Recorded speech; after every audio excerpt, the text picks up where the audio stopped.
আপনি কি কোমর ব্যথায় খুব কষ্ট পান? সকালে ঘুম থেকে ওঠেন তো কোমর খুব শক্ত হয়ে থাকে। সারাদিন কাজ করার পর যখন কোমর চেয়ার থেকে ওঠেন তখন কোমরে খুব ব্যথা হয়। সিঁড়ি দিয়ে ওঠা নামা, প্রতিদিনের কাজকর্ম করতে খুবই প্রবলেম হচ্ছে। সব সময় একটা বিরক্ত লাগে এই ব্যথার জন্য। জীবনের সব রকম আনন্দ আপনি নিতে পারছেন না। আপনি চাইছেন যে রোড ট্রিপ করবেন, ট্রেকিং করবেন, জিমিং করবেন, কিন্তু আপনি করতে পারছেন না শুধুমাত্র এই ব্যাক পেনের জন্য। তবে এই প্রবলেম শুধুমাত্র আপনি নন, এই পৃথিবীতে অন্তত 600 মিলিয়ন মানুষ আছে বা তারও বেশি আছে যারা এই ব্যাক পেনের প্রবলেম নিয়ে আছে। যদি আপনি এই কোমর ব্যথার জন্য কষ্ট পাচ্ছেন তবে আপনার জন্য একটা গুড নিউজ আছে আর একটা ব্যাড নিউজ আছে। প্রথমে ব্যাড নিউজ বলি। পৃথিবীর কোন ডাক্তার, কোন ফিজিওথেরাপিস্ট, কোন যোগা থেরাপিস্ট বা এরকম কোন পারসন যিনি আপনার এই ব্যাক পেন থেকে চিরতরে মুক্তি দিতে পারবেন না। আর গুড নিউজ বলি, যদি আপনি একটু বুদ্ধিমত্তার সঙ্গে কাজ করেন, একটু সিরিয়াস হয়ে যান, একটু কষ্ট করেন, তাহলে আপনার এই প্রবলেমের সলিউশন আপনি নিজেই করতে পারবেন। হ্যাঁ, আমি ঠিকই বলছি, কোমরের ব্যথাকে চিরতরে দূর করার জন্য এর সলিউশন আপনার হাতেই আছে। এটি করবেন কিভাবে, এই ব্যাপারে পুরো ইনফরমেশন আজকের ভিডিওতে আছে। নমস্কার, স্বাগত আমার ইউটিউব চ্যানেলে, যার নাম ফিট অ্যান্ড ফাইন শুক্লা, আর আমার নাম যোগা এবং ফিজিওথেরাপিস্ট শুক্লা বৈদ্য। আজ আমি কথা বলছি কোমর ব্যথা নিয়ে। আজকাল দেখতে পাচ্ছি কোমর ব্যথা মহামারীর মতন হয়ে গেছে। সারা পৃথিবীতে 600 মিলিয়ন বা তার থেকেও বেশি মানুষ কোমরে ব্যথায় ভুগছে। আর এই প্রবলেম কোভিডের পরে তো আরোই বেড়ে গেছে। এর কারণ কি? কোভিডের পরে মানুষ ওয়ার্ক ফ্রম হোম করছে, এখানে টাইমের কোনো ঠিক নেই। সারাদিন বেচারা সকাল থেকে রাত পর্যন্ত কাজ করছে। তাতে কি হচ্ছে, গায়ে একটু রোদ লাগছে না, তার উপরে একই জায়গায় বসে 10 থেকে 14 ঘন্টা কাজ করে যাচ্ছে। কোনো পশ্চারের কোনো ইমপ্রুভমেন্ট হচ্ছে না। স্পেশালি এই প্রবলেম আইটি সেক্টরের লোকেদের মধ্যে বেশি বেড়ে গেছে।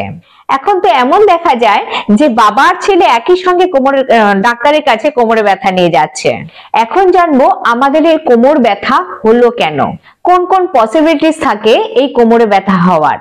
যদি আপনার 45 বা তারও বেশি বয়স হয়, আর যদি আপনার বডি ওয়েট বেশি থাকে, সারাদিন একই জায়গায় বসে কাজ করতে হয়, কোনো ভারী ওয়েট তুলে এরকম হয় যে কাজ করতে হয়, ভারী জিনিস তুলতে হয়, বা সারাদিন একই জায়গায় দাঁড়িয়ে কাজ করতে হয়, যাতে দেখা যায় যে আপনার স্পাইনের উপরে অনেক স্ট্রেস পড়ছে, বা আপনি খুব স্ট্রেসে আছেন, ডিপ্রেশনে আছেন, বা অ্যাংজাইটিতে আছেন, বা আপনার খুব অ্যাসিডিটি হয়, বা বডিতে ভিটামিন D3 কম আছে, এটা খুব রিমার্কেবল। বা এমন কোনো ওষুধ খান যেটার জন্য আপনার হাড় কমজোরি হয়ে যায়, যার ফলে আপনি বারবার পড়ে যান, এরকমও হয়। বা এরকমও হয় যে আপনি কোনো স্টেরয়েড জাতীয় ওষুধ নিচ্ছেন, বা এমন কোনো ওষুধ নিচ্ছেন যেটার থেকে আপনার হাড় কমজোরি হয়ে যাচ্ছে, তার থেকেও ব্যাক পেন হতে পারে। এতগুলোর মধ্যে কোনো একটি কারণ যদি আপনার থাকে, তাহলেও আপনার ব্যাক পেন হতে পারে। আপনি ভাবছেন এত বড় লিস্ট, তার মধ্যে কোনো না কোনো কারণ তো থাকতেই পারে। তাহলে আপনারা কি করবেন যার থেকে আপনার ব্যাক পেন হবে না? আপনি প্রথমে দেখবেন যে আপনার কোন কোন ভুল, যেটা আপনার করা উচিত নয়, যেটা কিনা আপনার ব্যাক পেনকে বাড়িয়ে দেয়। প্রথম ভুল, অনেক সময় আমি অনেক লোককে দেখি যে কোনো জিনিস নিচ থেকে তোলার সময় তারা সরাসরি এইভাবে ঝুঁকে পড়ে। এইভাবে ঝুঁকলে কি হচ্ছে, আমার স্পাইন পুরো বেঁকে যাচ্ছে। এইভাবে ঝুঁকে কোনো জিনিস তোলা কিন্তু একেবারেই ঠিক নয় যাদের ব্যাক পেন আছে। কিন্তু তুলতে যদি হয় তাহলে একমাত্র এইভাবে তুলবেন, অথবা এইভাবে বসে তুলতে পারেন, অথবা দুটো হাঁটু এইভাবে ভাঁজ করে এইভাবে কোনো জিনিস তুলতে পারেন। মানে এই দুটো হাঁটু ভাঁজ করে দিলেন এইভাবে, তাতেও কিন্তু আপনার স্পাইনাল কর্ডটা অতটা ঝুঁকে যাচ্ছে না, বেন্ড হচ্ছে না। হ্যাঁ, আর কিন্তু আপনি যদি এইভাবে ঝোঁকেন না, তাহলে স্পাইনাল কর্ড পুরো বেন্ড হয়ে যাচ্ছে, তাতে ব্যাক পেন আরো অনেক অনেক বেড়ে যাবে। দ্বিতীয় ভুল হলো, আমরা এক জায়গায় বসে অনেকক্ষণ ধরে যে কোনো একটা পশ্চারে বসে আমরা অনেকক্ষণ ধরে কোনো কাজ করি। বিশেষ করে যারা কম্পিউটারে কাজ করে, তাদের কি হচ্ছে, এক জায়গায় বসে এইভাবে কাজ করে যাচ্ছে। ঠিক আছে, আমি দাঁড়িয়ে আছি কিন্তু বসে তারা কাজ করে যাচ্ছে। তো এইরকম এক জায়গায় বসলে প্রথমত তো আমাদের পিঠের স্ট্রাকচারটা একটু সামনের দিকে বেন্ড হয়ে থাকে, মানে ভার্টিব্রাটা।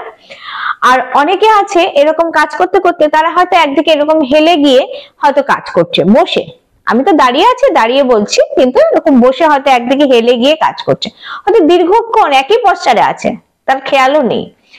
এরকম সিচুয়েশনে কি হয়, তার স্পাইনাল কর্ডের উপরে প্রচন্ড স্ট্রেস পড়ে, তার স্পাইনাল কর্ড বেঁকে যেতে পারে।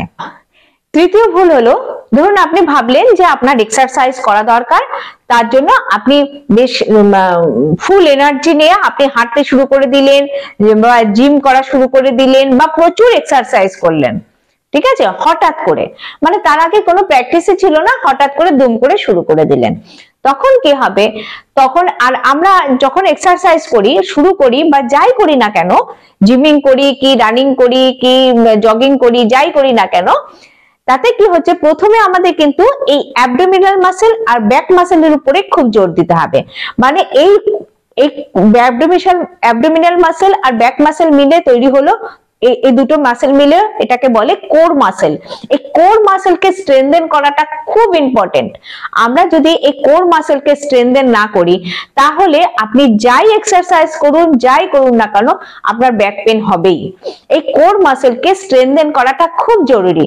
তার জন্য প্রয়োজনে আপনি কোনো ফিজিওথেরাপিস্ট বা ডক্টর বা যোগা থেরাপিস্টের সাথে আপনি কনসাল্ট করুন যে কোর মাসেলকে কিভাবে স্ট্রেনথেন করব, তারপরে আপনি হেভি এক্সারসাইজের দিকে যান। তা না হলে কিন্তু আপনার ব্যাক পেন কেউ রোধ করতে পারবে না।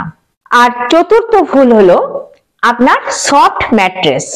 ম্যাট্রেস আপনি শুন, কোনো অসুবিধে নেই, কিন্তু সেই ম্যাট্রেস এতটা সফট যাতে না হয় যে আপনার গদিটা যেন ডেবে গেছে, এরকম একটা, মানে হেভি ম্যাট্রেস। বিশেষ করে কিছু কিছু হোটেলে কিন্তু এই টাইপের ম্যাট্রেস দেখা যায়, মানে একদিনের আপনি ওই হোটেলে গেলেন আর একদিন আপনি ওই হোটেলে ম্যাট্রেসে শুলে, দেখা যাবে তার পরের দিন আপনার ব্যাক পেন হয়ে গেছে, এরকমও কিন্তু কেস দেখা যায়। মানে আপনার বাড়িতে হয়তো নেই, কিন্তু হোটেলে হয়তো এরকম আছে। সুতরাং বি কেয়ারফুল। ম্যাট্রেস দেখবেন একটু হার্ডি ম্যাট্রেস ঠিক আছে, কিন্তু খুব সফট ম্যাট্রেস কিন্তু আপনারা ইউজ করবেন না। সেটা যদি বাড়িতে থাকে তাহলে আজই সেটা চেঞ্জ করার ব্যবস্থা করুন। আর নেক্সট সেটি হচ্ছে সোফার উপর বা চেয়ারে বসা। চেয়ারে বসা আর সোফায় কোনো অসুবিধা নেই বসলে, কিন্তু আপনাদের খেয়াল রাখতে হবে, আমরা যখন সোফায় বা চেয়ারে বসি, অনেক সময় আছে আমরা এরকম হেলান দিয়ে বসছি, কিন্তু হেলান দিয়ে বসার সময় দেখা গেল যে আমার ব্যাকে কোনো সাপোর্ট নেই, এই জায়গাটা না খালি আছে, তাহলে কিন্তু আপনার ব্যাক পেন হতে পারে। তাতে কি হবে, আপনার স্পাইনের উপরে দীর্ঘক্ষণ বসলে, আপনি যদি 1-2 মিনিট বসেন কোনো অসুবিধা নেই, কিন্তু দীর্ঘক্ষণ যদি বসেন বা বাড়িতে থাকলে তো আপনার সেটাই প্র্যাকটিস থাকবে ওইভাবে বসার, তখন কি হবে, আপনার ব্যাক পেন বেড়ে যেতে পারে। সেই জন্য যখনই আপনি সোফাতে বসবেন, তখন কিন্তু আপনার ব্যাক সাপোর্ট নিয়ে বসবেন। বা অনেকের অভ্যেস আছে এরকম একটু হেলান দিয়ে এইভাবে আরাম করে, মনে হচ্ছে জানি খুব আরাম করে আপনি টিভি দেখছেন, কিন্তু তাতে কিন্তু আপনার স্পাইনাল কর্ড বেঁকে যাবে। আর একটা আছে, অনেকে আছে একটা পায়ের উপর আর একটা পা এইভাবে দিয়ে, আমি দেখুন এইভাবে দিয়ে বসেন, বসার সময় আমি দাঁড়িয়ে দেখালাম, কিন্তু বসে এইভাবে একটা পায়ের উপর আর একটা পা দিয়ে বেশ মনে হচ্ছে খুব রিল্যাক্স করছি, কিন্তু ওটা ব্যাক পেন খুব বাড়িয়ে দিতে পারে। সেই জন্য আর একটা হচ্ছে, বসার সময় যদি আপনার পকেটে কোনো পার্স থাকে বা কিছু থাকে, আর ওই পার্স নেই, আপনি বসে গেছেন, তাহলে তো কোনো কথাই নেই, আপনার ব্যাক পেন হবেই হবে।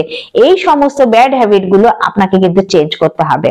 আর 6 হলো, আপনার শরীরকে ফিট রাখার জন্য আপনার সবার প্রথম মাথায় আসে যে আমি জিমে যাব।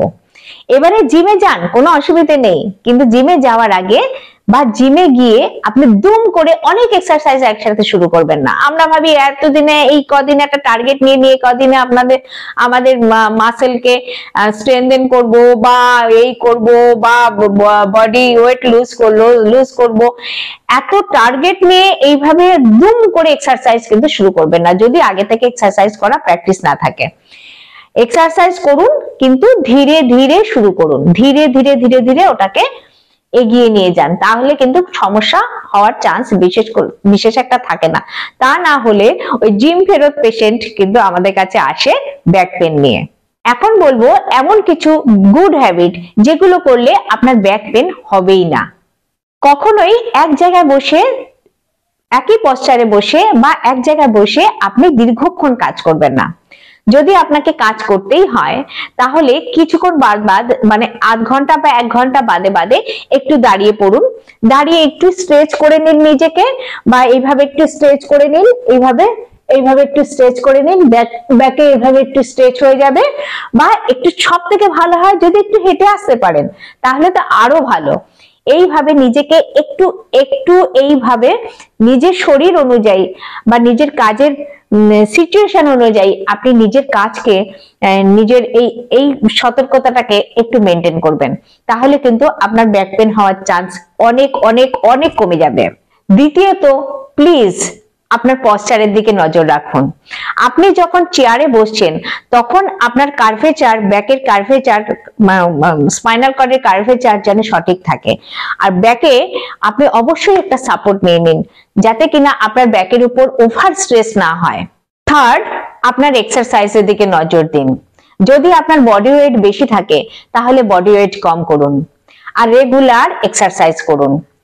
প্রথম অবস্থায় আপনি কোনো ফিজিওথেরাপিস্ট, ডক্টর বা যোগা থেরাপিস্ট বা জিম ট্রেনার তাদের কাছ থেকে সাহায্য নিন, যাতে কোনো ভুল না হয়। তারপরে আপনি, আর বিশেষ করে আপনার কোর মাসেলের দিকে নজর দিতে হবে। কোর মাসেলকে স্ট্রেনথেন করতে হবে। কোর মাসেল যদি স্ট্রেনথেন না হয় তাহলে আপনার ব্যাক পেন কিন্তু অবশ্যম্ভাবী। ফোর্থ, যখনই কোনো ভারী জিনিস তুলবেন তখন কিন্তু এইভাবে ঝুঁকে, আমি যেটা কিছুক্ষণ আগে দেখালাম, ঝুঁকে তুলবেন না। তখন হাঁটু ভাঁজ করে, এইভাবে ভাঁজ করে তুলবেন, বা এই পাটাকে এইভাবে সোজা করে দিয়ে যেভাবে দেখালাম ওইভাবে তুলবেন, বা অন্য কোনো উপায় অবলম্বন করতে পারেন, কিন্তু এইভাবে স্পাইনাল কর্ডকে বারবার ঝুঁকিয়ে তুলবেন না। সেটা একবার আপনার বডি মার্সি করে দিতে পারে, কিন্তু বারবার কিন্তু করবে না। আর ব্যাক পেন থাকলে তো ঝুঁকবেনই না, এই দিকটা আপনাকে নজর দিতে হবে। ফিফথ, এমন জুতো ব্যবহার করবেন, এমন জুতো পরবেন যেটা কিনা আপনার হাঁটতে বা দৌড়তে কোনো অসুবিধে ফিল না হয়, সেই টাইপের জুতো আপনি পরবেন। হিল জুতো কিন্তু একদম পরবেন না, এই দিকটা খেয়াল রাখতে হবে। সেভেন্থ, ভিটামিন ডি এর সাপ্লিমেন্ট রেগুলার বেসিসে নিতে থাকুন। আর প্রতিদিন অন্তত 20 মিনিট রোদে থাকুন। রোদের সাথে যেন স্কিনের ডাইরেক্ট কন্টাক্ট হয়, সেই দিকটা খেয়াল রাখুন। তবে আপনার ভিটামিন ডি বডিতে সঠিকভাবে আসবে। আর বেশি ঘাটতি থাকলে সাপ্লিমেন্ট অবশ্যই আপনাকে নিতে হবে। আর এমন খাবার দাবার খান যেটাতে কিনা আপনার হাড় মজবুত হবে, এই দিকটা আপনাকে খেয়াল রাখতে হবে। এটা তো গেল সেই সব কথা যা আপনার খেয়াল রাখতে হবে যাতে ব্যাক পেন না হয়। যদি এমন হয় যে আপনার ব্যাক পেন এই মুহূর্তে অনেক হচ্ছে, তাহলে আপনাকে কি করতে হবে? যদি এমন হয় যে এই মুহূর্তে প্রচন্ড ব্যথা হচ্ছে বা ব্যাক পেন আছে, তাহলে এই মুহূর্তে ব্যাক পেন রিলেটেড কোনো এক্সারসাইজ করবেন না। 2-3 দিন টানা কোমরকে রেস্ট দিন। যদি আপনার কোমরে ব্যথা অত্যধিক থাকে তাহলে আপনি এক ঝটকায় যেমন উঠে দাঁড়াবেন না, তেমন এক ঝটকায় বসবেনও না। মানে আপনি মোট কথা বেশ স্ট্রেস দিয়ে কোনো কাজ করবেন না। যাই করুন না কেন, মুভমেন্টে যেন কোনো জার্কিং না হয়। তৃতীয় হচ্ছে, আপনি লাম্বার বেল্ট পরুন যাতে আপনার স্পাইন সরে না যায়, তবে শোয়ার সময় বা খাওয়ার সময় এটি ব্যবহার করবেন না। চতুর্থত হলো, ধীরে ধীরে অ্যাক্টিভিটিস করুন। আমি এমন বলছি না যে সারাদিন শুয়ে বসে থাকুন, কিন্তু মুভমেন্ট গুলো যেন খুব স্লো হয়। ব্যথা যদি অত্যধিক থাকে, মানে আর সেটা যদি খুব নতুন থাকে, মানে 24 ঘন্টা বা 48 ঘন্টার মধ্যে হলে, তাহলে সেখানে আইস প্যাক লাগান। আর যদি 48 ঘন্টার পরে হয়ে যায় তাহলে সেখানে হিট প্যাড দিতে পারেন, যাতে মাসেলের মধ্যে একটা রিল্যাক্সেশন আসে, মাসেল ফ্রি হয়ে যায়। 6 হলো, আপনার খেয়াল রাখতে হবে অ্যাকুইট ব্যাক পেনে আপনি কোনো মাসাজ করবেন না। তাতে কি হবে, আপনার যদি মাসাজে একটু ভুল হয়ে যায় তাহলে হাড় কিন্তু সরে যেতে পারে, তাতে প্রবলেম আরো অনেক বেশি বেড়ে যেতে পারে। তাই আপনার যদি মাসাজ করাবেনই বলে মনে করেন তাহলে আল্ট্রাসাউন্ড মাসাজ নিন, কিন্তু এই বডি মাসাজ আপনি নেবেন না। কিন্তু 3 দিনের পরেও যদি আপনার ব্যথা থাকে, কোমর থেকে পায়ের দিকে ব্যথা যাচ্ছে, অবশ অবশ লাগছে, ঝিনঝিন করছে, এরকম সিচুয়েশন যদি তৈরি হয় তাহলে ইমিডিয়েট আপনি কিন্তু ডাক্তার দেখান। অতিরিক্ত ব্যথা হলে পেন কিলার নিতে পারেন, কিন্তু সেটা ডাক্তারের পরামর্শ নিয়ে। আমি রেকমেন্ড করব যে পেন কিলার না নেওয়াই ভালো। অনেকে বলেন যে কোমরে ব্যথা থাকলে কিভাবে শোবেন যাতে তার ব্যথা না হয় আর একটু আরাম হয়। তাহলে কোমরে ব্যথা থাকলে কিভাবে শুতে হবে আমি দেখাচ্ছি। প্রথমত, শোয়ার কিন্তু অনেকের অনেক রকম স্টাইল থাকে, ঠিক আছে? কেউ পাশ করে শুতে ভালোবাসে, কেউ চিত হয়ে শোয়ে, কেউ উপর হয়ে শুলে, উপর হয়ে রেকমেন্ড তো আমি কখনোই করব না, কিন্তু অনেকের আছে যে এইভাবে না শুলে তার ঘুমই আসে না। তাহলে তিনি কিভাবে শোবেন আমি একটু দেখিয়ে দিচ্ছি। প্রথমে কারোর যদি মনে হয় যে সে চিত হয়ে শোবে, তাহলে একটা বালিশ নিয়ে, এখানে আরেকটা বালিশ নিয়ে মাথার বালিশটাই নিচ্ছি, বালিশ নিয়ে এইভাবে হাঁটুর নিচে রেখে এইভাবে সে শুতে পারে। এইভাবে শুলে কিন্তু তার ব্যাকের উপরে স্ট্রেস পড়বে না, ঠিক আছে? এইভাবে তিনি শুতে পারেন।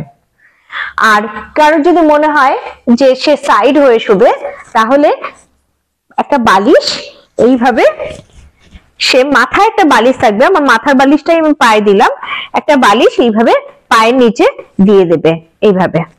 এইভাবে রাখলে কি হচ্ছে, তার ব্যাকটা নিচের দিকে স্ট্রেসে থাকবে না, রিল্যাক্সে থাকবে।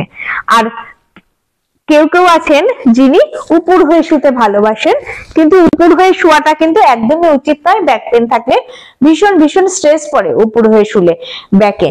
কিন্তু সেক্ষেত্রে একেবারে যদি তার মনেই হয় যে সে উপর হয়ে শোবেই, তাহলে পেটের নিচে এরকম বালিশ দিয়ে তবে এইভাবে শুতে পারে, তাহলে ব্যাকের উপরে স্ট্রেসটা কম পড়বে।